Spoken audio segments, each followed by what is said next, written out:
Do you keep giving more than you want to, even when part of you knows you shouldn't? Like you see what's happening in the moment, that hesitation before you say yes, and then you say it anyway.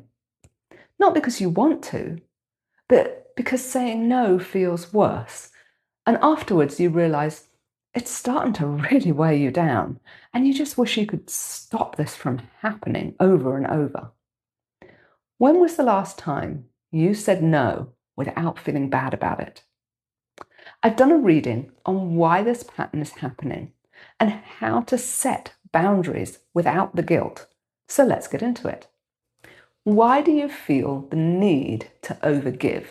And for that, we have the Three of Swords reversed, which to me says you're doing it in an attempt to relieve the other person of their stresses, hurts, and traumas. Unfortunately, while that sounds like you have your heart in the right place, this isn't the best way to help someone. If we think about when we learned to ride a bike as a kid, do you think you'd have managed to learn how if your parents had held onto the bike the whole time and never let go so that you never had to deal with the pain of falling off? No, of course you wouldn't.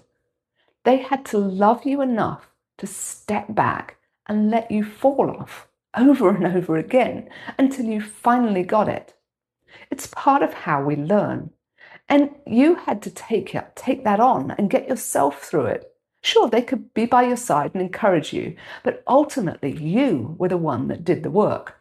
So if you're overgiving out of a desire to stop the other person feeling hurt or stressed, then what you're actually doing is taking away their chance to learn their own lesson. Creating your own boundary and saying no is actually what will help them learn how to deal with whatever's going on for them right now. And that's the biggest gift you could ever give them. So why do you feel guilty and need to explain yourself when you say no? And for that, I have the Seven of Swords reversed, which says you have some old beliefs that are really deeply embedded around how it's your duty as a good person to help every single person who asks for your help. And if you say no, that makes you a bad person. However, what you don't realize is that if you burn yourself out, you won't be able to help anyone, not even the people that you want to help. So the first person you actually have to help is yourself. And you do that by making sure you don't burn out through giving more than you have. If you're genuinely passionate about helping someone with something, it means that task is aligned to you and you'll actually gain energy from helping because you're in the flow and following your passion.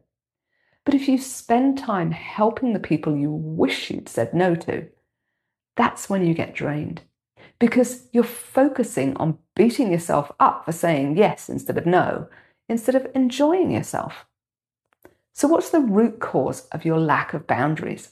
And for this, I have the Hierophant, which tells me it likely came from your childhood when you were taught to be a good girl or a good whatever religion you followed or a good member of society.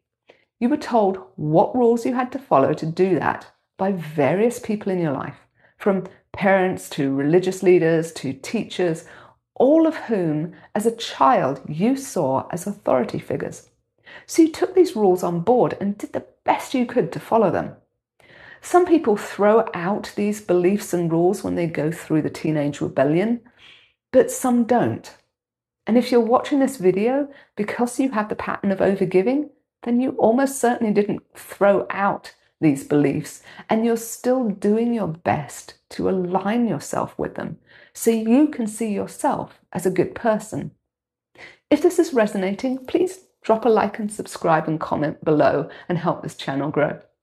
So how do you know when to set a boundary and say no and when you're free to say yes? And for that, I have the Three of Cups. It's all about how you feel, what lights you up and makes you happy. If hearing a specific request for help gets you excited and grinning from ear to ear, and you can't wait to get involved with whatever the situation is, then say yes. Your higher self is telling you this one is for you and you're going to love doing it. However, if you don't feel that way, that's when you need to set a boundary and say no. As they say, it's either a hell yes or a hell no. There is no in between. If you don't feel the passion for whatever it is, it's not for you. So, what's specifically blocking you from saying no? And for that, I have judgment, which, let's face it, pretty much says it all. If you say no, you'll end up judging yourself as being a bad person because of these deeply held childhood beliefs that you still have. And that's what's causing you to feel guilty about saying no and causing you to agree to whatever it is instead. If you're still religious or into spirituality instead of consciousness, on top of all this, you'll likely have the added weight of feeling like you should say yes, because otherwise that makes you a hypocrite for saying no because you're spiritual and refusing to help somebody.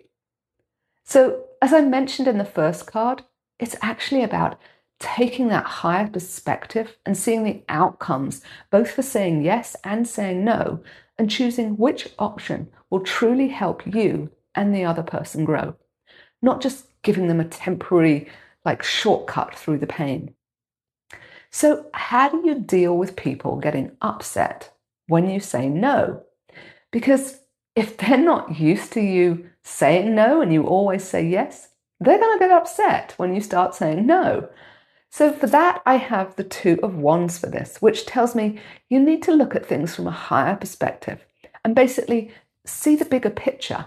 Get an emotional distance from the situation so you're not driven by this guilt. And instead, look at what you both gain if you say no. They will likely learn some lesson, but at the end of the day, that's their business, not yours. So what will you gain? Maybe saying no will give you the time and energy to say yes to something else that would actually lift you up because your help is genuinely the answer to that person's problem. So step back, ask your guides and your higher self why you need to say no and what will come of it if you do. So, what do healthy spiritual boundaries look like? And for this, I have the Ace of Swords reversed, which means they're very clearly defined. There's no wiggle room around what they could mean, and you have clearly expressed consequences for what happens when they get broken. It's also about you having enough self-respect to be the one who runs your life and is in charge of what you do, instead of handing that over to anybody else who asks. So how do you set boundaries without hurting the other person? And for that, I have the Star reversed.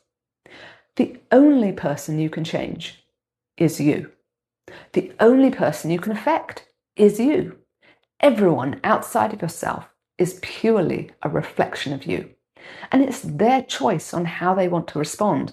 And what they do is a reflection of them, as well as a reflection of what you think you deserve to experience in your life. And once you see their response from that higher perspective, that will show you what beliefs they have running through their life. And you can then respond with love because you know you're watching them grow through this. And that is a beautiful thing. As soon as they get over their anger, their hurt, or however it is they react, they've grown. And so have you, because you didn't disrespect yourself by doing something you weren't meant to do. So how can you set those boundaries without hurting the other person?